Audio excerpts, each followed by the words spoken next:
No último vídeo, nós falamos sobre as segmentações de dados ou filtro dinâmico. E eu citei lá no último vídeo que isso poderia ser utilizado nas tabelas dinâmicas para formar a cama aí do dashboard. Como é que isso acontece? Olha só, aqui eu tenho uma tabela, nós pegamos o intervalo, convertemos em tabela e adicionamos aí as segmentações de dados. Agora eu vou criar uma nova stage, é o que eu chamo de cozinha, onde eu vou preparar meu relatório, adicionar os filtros, segmentações, para depois montar lá o storytelling do meu dashboard, tá? Então, para selecionar uma tabela, toda ela, Ctrl T, como vocês já sabem, inserir tabela dinâmica. E eu vou colocar em uma nova planilha, tá? Só para não confundir a cabeça de vocês. Dá aqui um OK, ele vai criar para a gente uma tabela dinâmica em outro lugar. Eu vou pegar aqui, por exemplo, eu quero saber quantos produtos por categoria.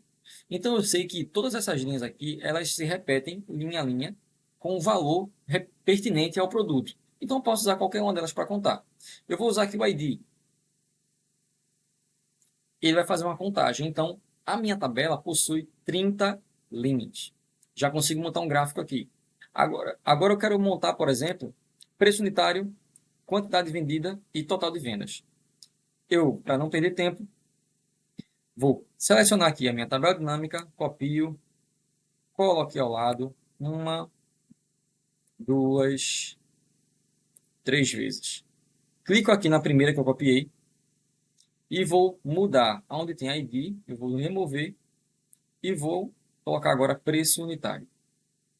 Vou arrastar aqui para valores, tá? Vou pedir para que ele some. Por que está acontecendo uma contagem e não uma soma? Se eu estou com o número lá. É que, lembra, na formatação lá da tabela, essa coluna está formatada como texto, ou então como geral. Ele vai executar uma contagem porque ele entende que esse número está escrito como texto e não como número. Se tivesse como número, ele já executaria uma operação matemática básica. Normalmente, soma. Feito isso, pedir para ele somar aqui os nossos preços unitários. Vamos ver lá, preço unitário, preço unitário. Pedir para somar, ele gerou esse erro aqui para a gente, ó, armazenado como texto. Eu vou pedir para ele converter tudo isso em número. Vou aproveitar e fazer para todos. Ctrl Shift setinha para o lado, Ctrl Shift setinha para baixo, e ele seleciona esse intervalo aqui. Mostrou essa setinha aqui para vocês, ó. Clica nela, converter em número. Ele vai agora converter tudo isso que está em texto como número. Volto lá na minha tabela dinâmica, clico nela, venho aqui em análise e depois atualizar. Vou pedir para atualizar tudo, que já replica para as outras tabelas também.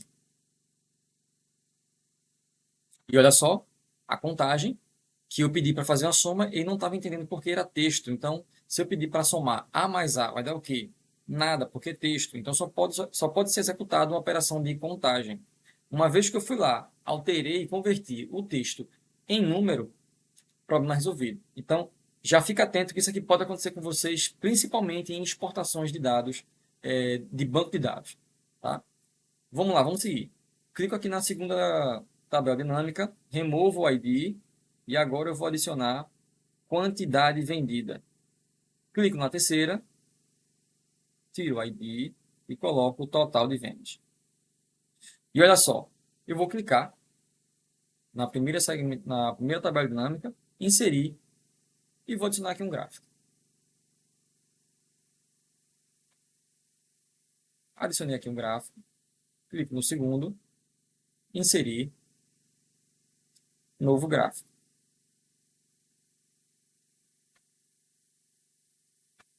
Já posiciono aqui. Novamente, clico aqui na minha terceira tabela dinâmica, inserir.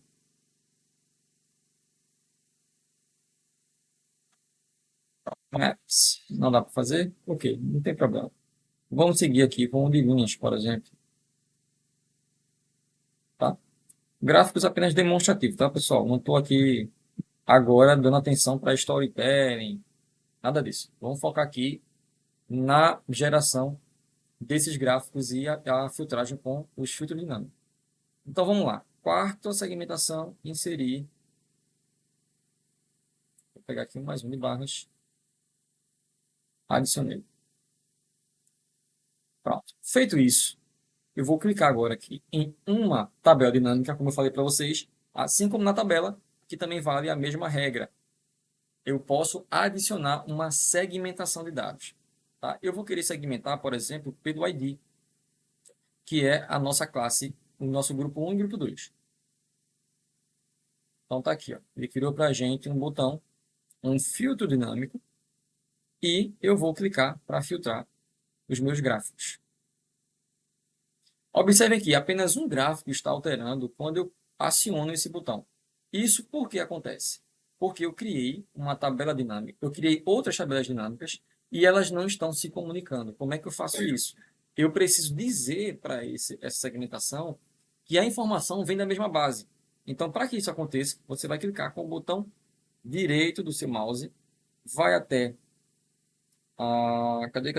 conexões do relatório. Clicou aqui em conexão de relatório, observem que o Excel tem mapeado as suas tabelas dinâmicas. Tá? Todas estão na planilha 5, né, conforme está descrito aqui, e cada uma tem uma numeração. Então você vai marcar e dizer o seguinte: quando eu clicar nesse botão, eu quero que ele filtre todas as tabelas dinâmicas, assim como os respectivos gráficos. E dou um OK. E olha só, cliquei aqui e agora todos os gráficos estão se movimentando com essa segmentação. Por isso que ela é chamada de segmentação dinâmica. Tá? Se ficou alguma dúvida ainda, pessoal, manda aqui para a gente. Por que que normalmente nós utilizamos gráficos por tabelas dinâmicas? Porque ele tem essa dinamicidade e ajuda muito na hora de ter respostas mais ágeis. E também vale ressaltar que vocês precisam ter o cuidado na hora que estão trabalhando com tabelas dinâmicas. Por quê? Se você chega e adiciona um tipo de informação, por exemplo, eu vou pegar essa minha última tabela aqui e vou adicionar produtos. Ele vai quebrar aqui. Qual é o problema de eu ficar executando fórmula ao lado de uma tabela dinâmica? Olha só. Por exemplo, eu quero que ele somente some na verdade, eu quero dar um peso ao produto AB. Então, tudo que for AB, eu quero que ele multiplique aí por 50. Tá aqui meu valor. Olha o que vai acontecer. Se eu pego aqui agora, crio um gráfico a partir dessa informação, quando eu segmentar aqui o meu grupo 1, olha o que vai acontecer. Vai dar um erro de referência. Ou pior, ele pode, se você fizer de uma outra forma, aqui porque você colocou com referência em tabela, mas se você colocar assim, por exemplo, igual a K5, K5 vezes 50. Você colocou aqui, tirou a coordenada polar e colocou uma orientação direta. Quando você filtrar aqui, ó, grupo 1, olha o que vai acontecer. Ele está pegando, na verdade, o produto que era para ser AB, ele está pegando agora o produto C. E aí você vai errar na sua análise. Então, para que isso não aconteça, é preferível que vocês coloquem essa operação dentro da tabela dinâmica, tá? E não faça paralelo, porque essa fórmula não tem nenhum compromisso com a tabela dinâmica. Até porque é dinâmica, porque ela se move, tá? E se você precisar adicionar mais uma coluna, ela vai dar erro, porque ela não consegue crescer, porque esse campo aqui está preenchido e assim impedindo dela avançar. Beleza? Eu vejo você no próximo vídeo. Muito obrigado por ter chegado até aqui, assistido. Comenta aqui e compartilha com seus amigos. Valeu, pessoal!